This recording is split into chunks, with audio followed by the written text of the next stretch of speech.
کسانی که در پی شرمنده کردن دیگران هستند خوب گوش اندازند. روزهای آخر می‌بینیم که شبکه‌های اجتماعی پر از نواره‌های شده است که در آن کارهای فحش و خیانت‌های زنان شوهردار دیده می‌شود. مردمی هستند که با تلفن‌های دستی به دنبال عیب‌ها و خطاها و خیانت‌های زنان و مردان مسلمان هستند. همین که گناه یا خیانت از آنها سر زد، فوراً آنها را نواربرداری کرده در شبکه‌های اجتماعی پهن می‌کنند و آبروی او و تمام خانواده او را می‌ریزند.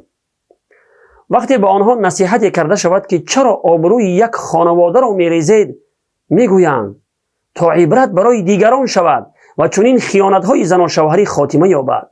ببینید که چقدر شریعت را از پیش خود تفسیر می‌کنند که این خیلی گمراهی بزرگ است. برادران و خواهران عزیز، شریعت را از پیش خود تفسیر نکنید.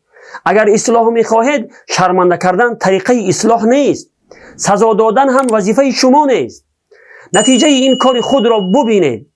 تا به حال چندین زنان و مردان مسلمان در حالت زنا دستگیر شده شرمنده شدند. پس آیا شمار چنین خیانت‌های زن و شوهری کم شد؟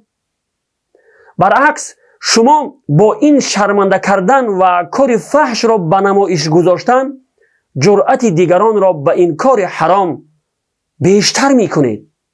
یک بار اندیشه کنید، اگر در جامعه‌ای که کار زشت و بد یک دو نفر انجام دهد یا کسی اصلا انجام ندهد، انجام دادن آن کار زشت در نوبت اول برای دیگران خیلی مشکل است. اما اگر وقتی ببینند که مردم زیاد آن را انجام می‌دهد، در این صورت انجام دادن آن کار حرام برایشان آسان می‌نماید و آهسته آهسته دیگران هم آن کار حرام را انجام می‌دهند و پروایی نمی‌کنند. پس شما با این شرمنده کردن و پهن کردن صحنه‌های از خیانت‌های زن و شوهری، زناکاری را در بین مردم تشویق می‌کنید. یک بار به غربی‌ها و روس‌ها نظر کنید. از آن جهتی که صحنه‌های ضد اخلاقی را به نمایش می‌گذارند، آنها چنان بی حیا و بی شرمی شدند که حتی در جایهای جمعیتی بوسابوسی می‌کنند و خیانت‌های زن و شوهری برایشان خیلی آسان است و حتی از این کارهای فحش و حرام فخر می‌کنند. نواربرداری کردن برای اثبات خیانت زن و شوهری درست، ولی آن را به نمایش گذاشتن و شرمنده کردن یک خانواده بزرگ چه لازم؟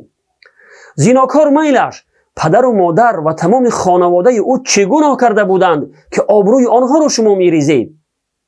شما میدونید که گناه ریزاندن آبروی یک مسلمان در برابر خونش میایستد. آنها گناه را در پنهانی انجام میدادند و خداوند هم گناه آنها را پوشانده بود. پس آیا کسی حق دارد که ستر خداوند را کسی آشکار کند؟ خدای نخواسته اگر یکی از زنهای خانواده شما را همین طور در حالت زنا دستگیر کنند و نواربرداری کرده به نمایش گذارند، چی می شود؟ برایتان آیا پسند است؟ برادران و خواهرانی که چنین نوارهای شرمنده کنی را پهن می کنند، از الله بترسند و بیش از این بی حیایی را در بین امت محمدی پهن نکنند. السلام علیکم و رحمت الله و برکاته.